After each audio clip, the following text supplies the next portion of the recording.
Folks, I'm quite happy to announce recently I got my hands on a Fisher-Price Trackmaster duck, and it was, well, looking at this model and planning how I, want to modify it and, the things I plan to do, that I don't really have his, best friend, and I don't mean Oliver. Now, ladies and gentlemen, I mean Devious Diesel, or I've never really customized a Trackmaster Devious Diesel, or really made one. You've read the title. You can probably guess what we're going to talk about today. He's next. Coming soon, coming soon. No, today, ladies and gentlemen, I think we're going to take a look, or not really a look, but we're going to pop back out one of the fake Ironwork twins. And, I just feel like this is a pretty good starting base, you know what I'm saying? It's, not only a fake, so I don't really care if, anything goes wrong, necessarily, but it's, also not the best printing here. This should be pretty easy to remove. And honestly, pretty easy to turn into a Devious Diesel. I already have a face printed, as you can see here. So, well, ladies and gentlemen, what exactly is the plan here? Well, I guess before anything, we should probably take this, I guess what was a fake Bert apart. And, I mean, that shouldn't be too difficult. Really, there's only one screw here, or one main screw that holds the body to the chassis. So let's go ahead and start on that. All right, pop this open and pop out that battery as well. Okay, so here's the body and here's the chassis. Again, really not a lot to do here. There's a screw here in the back that's holding, the clip that holds the body on in the back. And under that should be another screw that holds this motor. And that should be the last of the, hopefully screws or overall large or main components. So let's take this out. All right, there goes the coupler. And boom, there's our last screw that holds the motor. Babe, if you're editing this, you can cut out all these, long pauses. All right, and with that out, it should be as simple as pulling it out. Yeah, there we go. It's kind of just like a pressure fit between these two pieces here. And not only do we have the motor separated, we now have the wheel. So, all right, well, that's going to be a bit of an issue. So looking here at the front wheels, it doesn't look like we have the normal ones. The ones that have, well, there goes the drive wheels. The ones that have the, metal end caps there that hold the side rods. Like, say on, here's a Thomas. Something like that there at the end. I mean, honestly, not the hardest fix. So, we'll go ahead with, I do plan to give this thing moving side rods. So, let's go ahead and remove this as well. Yeah, this video is a bit frantic. We're kind of just going at it. I mean, the good thing about these fakes is they do have drive wheels that have the, spokes for side rods. So it's really not the worst thing, or holes for side rods. And, I mean, this really shouldn't be the hardest thing to do. It just looks like we have to remove these, middle plates here, or side plates, and maybe find something to put there in the middle for, like, a middle wheel, since that also appears to just be a kind of, large, chunky mold. I don't know. Let's go ahead and try removing that. Okay, so the desk is a little bit of a mess here, as you can see. Let me explain what's going on. So looking at these wheels here, I don't really have a, or at least a solid idea on how to replace those caps, or, I'd kind of just end up taking them off of something that already had them. So if I'm going that route, and for that I have these spare Thomas wheels that currently are painted pink, but that shouldn't be too difficult to change, coming up. And we also have these, which can be used for, probably replacing that middle wheel, since after taking off that side rod detail, there's pretty much nothing left.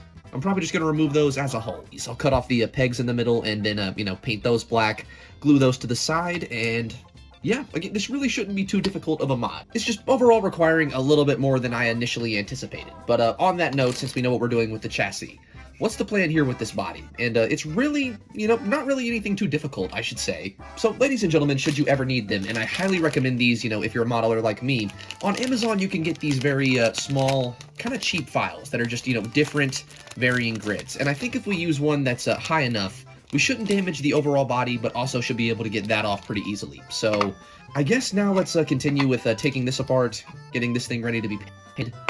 Yeah, let's move on with that.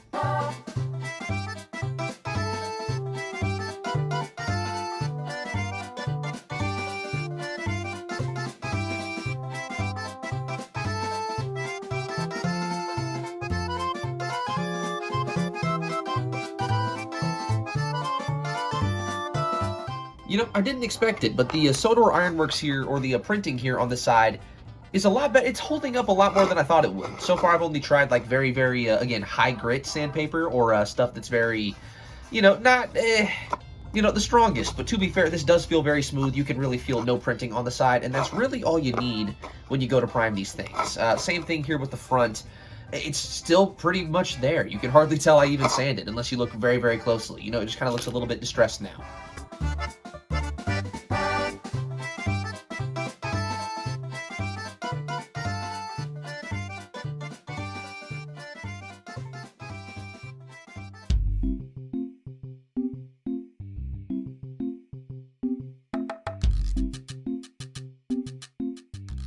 And here we are with the chassis. Now this is pretty gross, as you can see here. It's literally just the two pink wheels. Now the peg in the middle, again, is split. It's gone. These are glued and currently drying.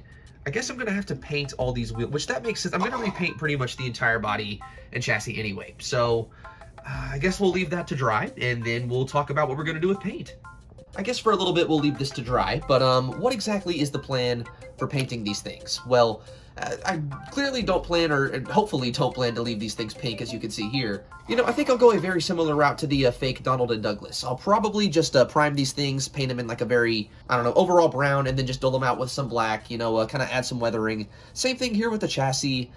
Maybe even a little bit more. You know, I've been looking at the Take-Along diesel recently, and kind of want to add a little bit more paint to just spruce him up, you know? The sad folly of Devious Diesel is he's very basic. He's kind of just all black. What can you do to change that? Well, let's find out. We'll figure that out when we get to the painting section. For now, things get to dry. Here's a look at that lovely face. He's just so happy to be here, folks. All right, now hold on. Just when you see this, just let me explain. Bear with me here. What the fuck? Yeah, I know. Just bear with me again. Hold on. So, yeah, ladies and gentlemen, you are seeing a custom, I get fake Trackmaster diesel that's kind of inspired by the Take-Along diesel. I wanted to do a little bit more in terms of paint and on the livery, so his buffer beam is painted along the sides and on the front there, as you can see. Now, I will say the face here is kind of large. This is actually a HO or 00 face that's just kind of fit on the front. I did print a smaller one. It's just kind of in the process of being developed. So, here we go. He's kind of got a fat face right now. What I do think is a little bit funny is, I mean, with this face, does he not kind of embody everything he said about James Henry and Gordon? You know what I'm saying? He's got the fat face. He's got those weird, almost square pegs in his wheels, and he kind of looks like rusty red scrap iron. Karma is a bitch, you know what I'm trying to say? So, yeah, at some point, expect some faces that fit just a little bit better. I also added some, window glazing on both sides. I do at some point want to try to add some back windows and cut those out. I just haven't figured out the best way to do that. I've kind of been busy cutting out Duck's windows. I mean, at least we have a diesel now to go beside him. I don't think you can have a Duck without having, you know, the foil to Duck, a Devious Diesel. And now, ladies and gentlemen, we have both. Or very soon we'll have both. Duck's still in development. Diesel's kind of easy though, so of course he was done first. But yeah, I mean, that aside, it's kind of just a very basic diesel with a little bit extra red on the body, which at some point, you know, if I ever don't like that red, I can change. Just like that. I did this the exact same way as a Douglas, you know, by spraying on a lot of brown and then layering that with a black on top. So it does look a little bit weathered in the right light and, you know, but doesn't look too much. Yeah, it's just a very weird, almost illegal feeling Devious Diesel. And now let's see him in operate. Is there anything left to say at this point? I really don't think so. Let's just, let's go to the layout.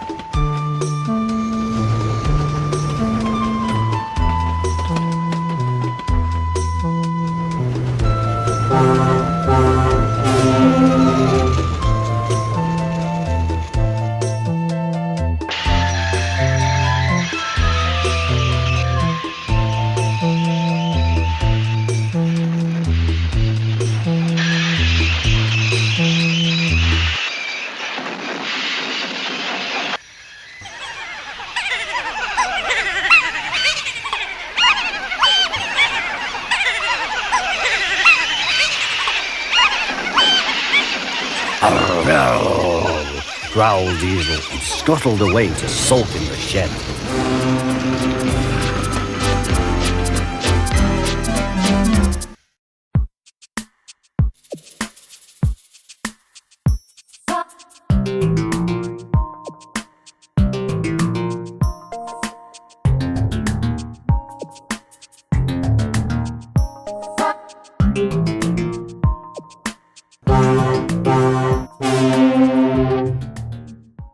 Bye-bye. See you soon.